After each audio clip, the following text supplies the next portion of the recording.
नमस्कार। ମୁଁ ହର୍ଷ ପରୀକ୍ଷା ୟୁଟ୍ୟୁବ ଚ୍ୟାନେଲକୁ ଆପଣମାନଙ୍କୁ ସ୍ୱାଗତ କରୁଛି।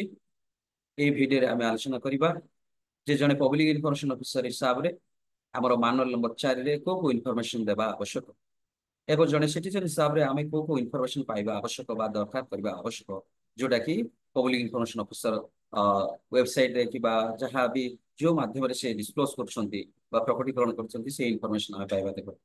ତାର ପଦ୍ଧତି ଜାଣିବା ପାଇଁ ମୁଁ ସମସ୍ତ public information officer first appellate authority ଏବଂ ସିଟିଜେନ ମାନଙ୍କୁ ଅନୁରୋଧ କରିବି ଭିଡିଓଟିକୁ ଦେଖିବା ପାଇଁ।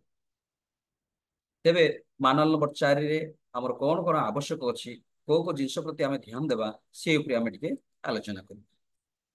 ପ୍ରିୟ ବନ୍ଧୁଗଣ, ଆପଣମାନଙ୍କର ମାନୁଆଲ ନମ୍ବର 4ରେ କଣ କହୁଛି ମାନୁଆଲ ନମ୍ବର 4 ନା ନର୍ମସ ଫର ଡିସଚାର୍ଜ ଅଫ ଫଙ୍କସନ୍ସ। ଆପଣଙ୍କର ଯେତେବେଳେ ପବ୍ଲିକ ଅଥରିଟିକୁ ଆସୁଛନ୍ତି ବା ଆପଣଙ୍କର ଅଫିସକୁ ଆସୁଛନ୍ତି ବା ଆପଣଙ୍କର କାର୍ଯ୍ୟାଳୟ ଭିତରକୁ ଯାଉଛନ୍ତି 10ଟାରୁ 4ଟା ଭିତରେ 10ଟାରୁ 5:30 ଭିତରେ, ସେ ଭିତରେ ଆପଣ କୋଉ କୋଉ କାର୍ଯ୍ୟକ୍ରମ କରୁଛନ୍ତି ତାର ତମାମ ବିବରଣୀ ହିଁ ମାନୁଆଲ ନମ୍ବର 4ରେ ଦେବେ ବା କୋଉ ଆକାରରେ ଆପଣଙ୍କର କାର୍ଯ୍ୟକ୍ରମଟାକୁ ରୂପାୟନ କରୁଛନ୍ତି, ଡିସଚାର୍ଜ ଫଙ୍କସନ କରୁଛନ୍ତି ବା ଇମ୍ପ୍ଲିମେଣ୍ଟ କରୁଛନ୍ତି। ଯେତେ ସବୁ କାର୍ଯ୍ୟ ଅଛି ବା ଆପ୍ଲିକେସନ ଅଛି ତାକୁ ଆପଣ ମାନଙ୍କର ଆପ୍ଲିକେସନ ଟାକୁ ଗ୍ରାଣ୍ଟ କରିକି ଆପଣଙ୍କର କାର୍ଯ୍ୟକାରିତା କରୁଛନ୍ତି। ଫର ଏକ୍ସାମ୍ପଲ ଆପଣଙ୍କର ବିଧବା ଭତ୍ତା ଫର୍ମ ପାଇଛନ୍ତି, ସେଇଟାକୁ ଆପଣଙ୍କର ଗ୍ରାଣ୍ଟ କରିକି ଅପ୍ରୁଭାଲ କରିକି ଆପଣଙ୍କର କାର୍ଯ୍ୟରେ ଇମ୍ପ୍ଲିମେଣ୍ଟ କରୁଛନ୍ତି। ସେଇଭଳି କାର୍ଯ୍ୟକ୍ରମଟି ଆପଣଙ୍କର ମାନୁଆଲ ନମ୍ବର 4ରେ କେମିତି ଦେବେ, ଯାହାକୁ ଯୋଉ ଇନଫର୍ମେସନ ରିଲେଟ ଯୋଉ ଅଫିସକୁ ଯୋଉଟା ଇନଫର୍ମେସନ ରିଲେଟ। ପ୍ରଥମରୁ ମୁଁ କହି ଆସୁଛି ଯେ ମୁଁ ଯାହା କହୁଛି ଯୋଉ ଅଫିସକୁ ରିଲେଟ ଅଛି ସେ ଅଫିସ ସେ ଦବ, ଯୋଉ ଅଫିସରେ ସେ ଇନଫର୍ମେସନ ନାହିଁ ସେଟା ଦେବାର ଆବଶ୍ୟକ ନାହିଁ, ନଟ୍ ଆପ୍ଲିକେବୁଲ।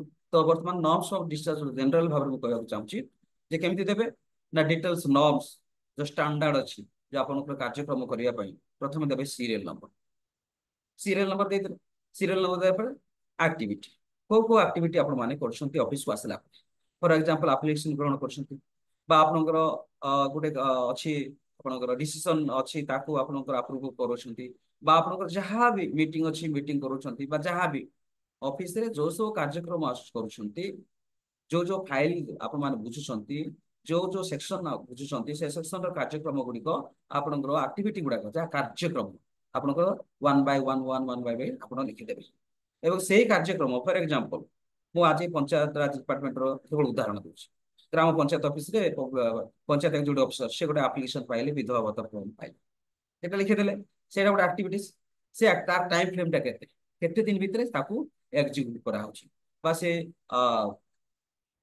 ବିଧବା ଭତ୍ତା ଯୋଉ ଆସିଥିଲା ଫର୍ମ ଆସିଥିଲା ସେ ଫର୍ମଟା ଆପ୍ଲିକେବୁଲ ହେଇଗଲା ବା ଇମ୍ପ୍ଲିମେଣ୍ଟ ହେଇଗଲା ବା ଆପଣଙ୍କ ତାଙ୍କୁ ଅର୍ଡର ହେଇଗଲା କେତେ ଦିନ ଭିତରେ। ଆପଣଙ୍କର ସପ୍ତାହଟେ ଲାଗୁଛି କି ଆପଣଙ୍କର 2 ସପ୍ତାହ ଲାଗୁଛି କି ଆପଣଙ୍କର 20 ଦିନ ଲାଗୁଛି କି ଆପଣଙ୍କର ମାସେ ଲାଗୁଛି, ତାର ଟାଇମ ଫ୍ରେମଟା ଦେଇଦେବେ। ତାପରେ ରିମାର୍ସରେ ଆପଣଙ୍କର ଯାହା ଇଚ୍ଛା, ଫର ଏକ୍ସାମ୍ପଲ ଏଇଟା ଏଇ କାମ କରିବା ପାଇଁ ଏଇ ଜିନିଷ ବ୍ୟବହାର କରାଗଲା ବା ଏଇଟା ଏଇଭଳି ଭାବରେ କରାଗଲା ବା ଏଇ ଜିନିଷ ଏଇ ରିମାର୍ସଟା ଅତି ସୁନ୍ଦର ଭାବରେ କରାଗଲା, ଯାହା ବି ଆପଣଙ୍କର ରିମାର୍ସ ମନ୍ତବ୍ୟ ଅଛି ସେ ମନ୍ତବ୍ୟ ତାପରେ ଦେବେ ବା ଏଇଟା କଲାବେଳେ ଏଇ ଲେଟ୍ ହେଲା ତେଣୁକରି ଏଇଟା କାର୍ଯ୍ୟକାରିତା ଟିକେ ବିଳମ୍ବ ହେଲା ବା ଏଇ ଜିନିଷଟା ଆପଣଙ୍କର ଏଇ ଜାଗାରେ ହିଁ ହବ, ଏଇଟା ପରେ ୟାର ପ୍ରୋସେସ ଏଇଟା ଯାହା ବି ଅଛି ମନ୍ତବ୍ୟ ଆପଣଙ୍କର ଯାହା ଦେବା କଥା ଦେବେ। ତ ଆପଣଙ୍କର ବିଶେଷ କରି ଏଇଠି ମୁଁ ଆପଣମାନଙ୍କୁ ଫୋକସ କରିବାକୁ ଚାହୁଁଛି ଯେ ଆପଣଙ୍କର ଅଫିସକୁ ଆସିଲା ପରେ କୋଉ କୋଉ କାର୍ଯ୍ୟକ୍ରମ ମାନ ଆପଣ ମାନେ ଗ୍ରହଣ କରୁଛନ୍ତି ବା କାର୍ଯ୍ୟକାରିତା କରୁଛନ୍ତି ତାର ତମାମ ବିବରଣୀ ଏଇଠି ଦେଇଦେବେ ଏବଂ ସେ କାର୍ଯ୍ୟକ୍ରମକୁ କାର୍ଯ୍ୟରେ ପରିଣତ କରିବା ପାଇଁ ବା କାର୍ଯ୍ୟାନୁଷ୍ଠାନ ଗ୍ରହଣ କରିବା ପାଇଁ ଆପଣଙ୍କୁ କେତେ ସମୟ ଲାଗୁଛି ସେ ସମୟ ସୀମାଟି ଆପଣ ଦେବେ। ଏଇଟା ହିଁ ଆପଣଙ୍କର ମାନୁଆଲ ନମ୍ବର 4ର ବିବରଣୀ ବା ମାନୁଆଲ ନମ୍ବର 4ର ଯୋଉ ସମସ୍ତ ତଥ୍ୟ ଆପଣ ମାନେ ଦେବେ। ତ ଏଇ ଭିଡିଓରୁ ଆପଣ ମାନେ ଜାଣିଥିବେ ଯେ ମାନୁଆଲ ନମ୍ବର 4ରେ କଣ ଇନଫର୍ମେସନ ଦିଆଯାଏ। ଆପଣ ମାନେ ଦେଖିଥିବା ହେତୁ ଆପଣମାନଙ୍କୁ ଧନ୍ୟବାଦ ଦଉଛି ଏବଂ ଭିଡିଓଟିକୁ ଲାଇକ୍, ସେୟାର ଏବଂ ସବସ୍କ୍ରାଇବ କରିବେ। ନମସ୍କାର।